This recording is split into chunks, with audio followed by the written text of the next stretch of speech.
this is how we do, and this is how we do.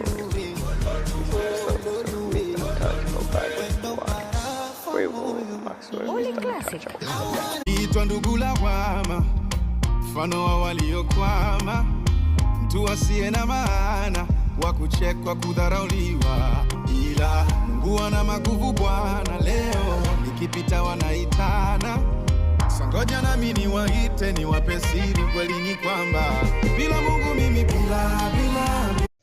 You got a what? I got many tax and a lot of stuff right now.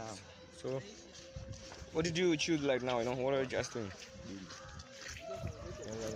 What is this love?